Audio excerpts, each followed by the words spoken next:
Madivine, un mot, un outil colonial, utilisé pour insulter, condamner, juger les femmes. Il existe des mots qui portent en eux des drames entiers, des siècles de cicatrices, des éclats de mémoire que les livres n'ont jamais osé écrire. Le mot « Madivine », dans la culture haïtienne, n'est pas seulement utilisé comme une insulte. C'est une trace coloniale, un fragment de barbarie, une archive vivante survivant dans la langue du peuple. Lorsque les colons débarquèrent sur l'île, fascinés par la richesse tropicale, la fertilité du sol, la luxuriance des paysages, ils répétaient, exclamaient devant chaque produit, chaque épice, chaque senteur, chaque femme et fille. C'est Madivine, un mot chargé d'arrogance, de possession, de jouissance malsaine devant une terre qu'ils venaient de voler, défigurer et transformer en empire esclavagiste.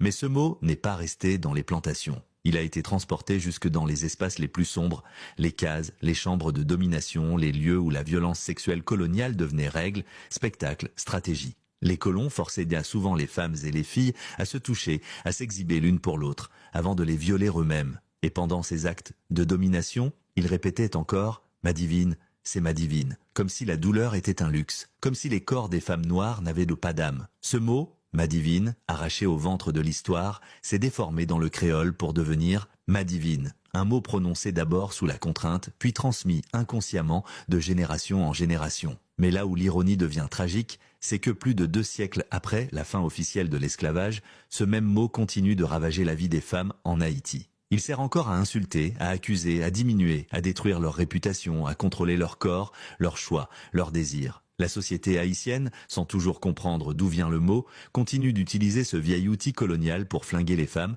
particulièrement celles qui n'entrent pas dans les normes imposées. Ainsi, le vocabulaire de l'oppresseur Madivine continue d'être recyclé pour maintenir la honte et le contrôle. C'est là le drame, et c'est là qu'il faut ouvrir les yeux. Parce qu'un peuple qui veut se libérer réellement doit apprendre à reconnaître les chaînes invisibles, celles qui ne sont pas de fer, mais de mots, d'idéaux, celles qui blessent encore les femmes aujourd'hui comme elles blessaient leurs ancêtres hier. Réviser l'usage du mot « Madivine », c'est refuser que la violence coloniale continue d'exister dans nos bouches, c'est comprendre que répéter ce mot sans réflexion, c'est prolonger l'humiliation que d'autres ont instaurée pour déshumaniser nos mères, nos sœurs, nos tantes. Il est temps de transformer ce mot, de le sortir des logiques de honte, de refuser qu'un héritage de violence continue de servir d'arme, de transformer un résidu colonial en outil de conscience, en rappel de ce qui a été enduré, en hommage à celles qui ont vécu l'indicible et d'en faire une vérité historique dont vous êtes la preuve vivante aujourd'hui. Parce que les femmes haïtiennes méritent mieux qu'un héritage de violence. Elles méritent une langue qui les respecte. Elles méritent une mémoire qui les élève. Elles méritent une société qui cesse de les juger avec des armes forgées par l'oppresseur. L'histoire n'est pas figée.